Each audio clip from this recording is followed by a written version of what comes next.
we can wrap up number two. I kind of stopped doing that hand thing that annoys me a bit.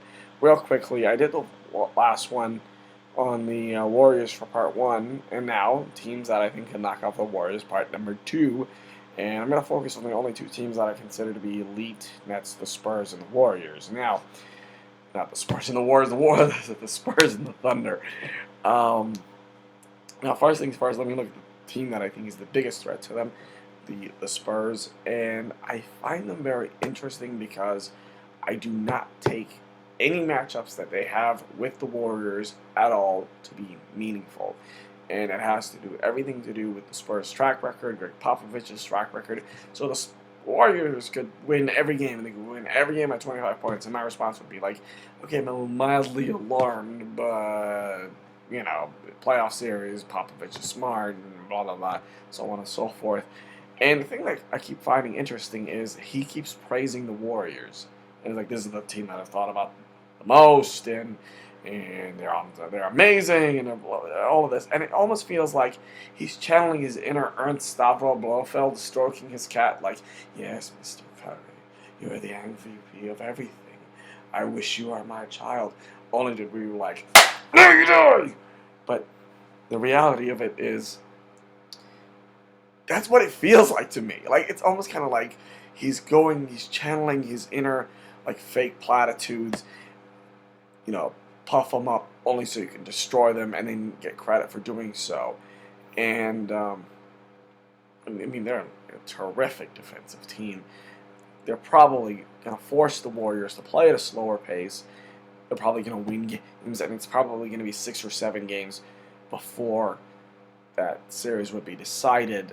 And I'm not worried about, as long as they remain healthy and as long as they get past the other team that's a threat to the Warriors, the Thunder, I think that they could actually take them down despite losing the entire season series or getting swept the entire season series by the Warriors. Now, speaking of the Thunder, the reason why they're a threat is quite obvious. I mean, they don't have the head coaching edge, even though Billy Donovan had success, long-term success at Florida. I don't consider basketball collegiate success at all when it comes to the NBA. I don't think that it matters, and because the games are so very different. I mean, you might as well be comparing an orange to a labradoodle and say they're the exact same thing.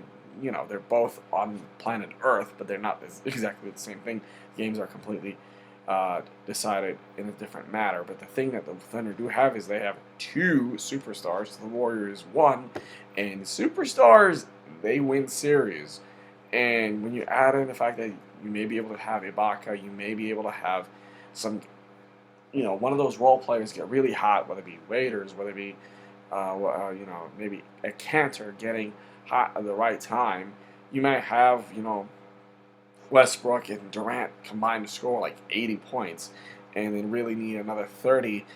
And the fact that also, as well, I think that they're going to try to slow down the pace and be more aggressive and maybe even use their own unique lineups in which they have Durant playing the 5 and keeping Ibaka at the 4 and messing up the Warriors' defensive game plan that way. I mean, even though, at the best, you could say it's Iguodala, but I think that Draymond Green is their best perimeter defender, and you almost would mess up the Warriors in a way that Durant could bring the ball up, play center forward, point forward, kind of a distributor, scorer type, and he's always lit up the Warriors. And then you have Westbrook, who has proven again and again and again to almost rise up to these challenges against other elite point guards. I mean, you've seen what he did against Tony Parker when they beat him in the conference finals. You've seen what he did against Chris Paul when they beat him when they got to the conference finals a couple of years ago. And he relishes this challenge. Even though you may win round 1, he's just going to keep coming at you. And the fact that he can make Steph Curry work on the defensive end, something that didn't happen in last year's playoff run, I think that could give the Warriors problems, and in a way that they didn't face. They're gonna have a harder playoff run altogether, assuming that people don't just end up getting banged up and hurt. They're gonna be faced with a tougher road I mean, even though the Clippers, they're 0-3 against them, they have actually scored against them with much more success than Portland. I mean, than Portland. I was thinking about the Portland game when they got routed, but the Warriors defensively are a very good defensive team, and they've given up a lot of points to the Clippers and have been not as effective defensively. The problem is by going fast and by scoring at the rate that they're doing, they're giving the Warriors more opportunity to give their vaunted offense more touches and scoring ability, and they've taken advantage of that by absolutely torching the Clippers right back.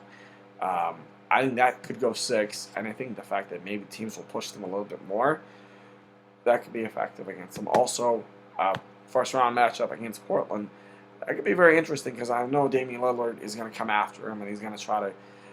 I mean, he's good enough to get you one, and they're gonna win one game. And again, it's about making Steph Curry work because if you go after the number one target, and it may affect everybody else, and you know, maybe having to work hard this year might affect the Warriors at the end because they might not be all that fresh to compete and maybe win the championship or even get out of the championship of the Western Conference to play for the championship. Who knows? I do think the Western Conference is going to win this regardless. So let me know, like and subscribe if you want to, and have a good night. Bye.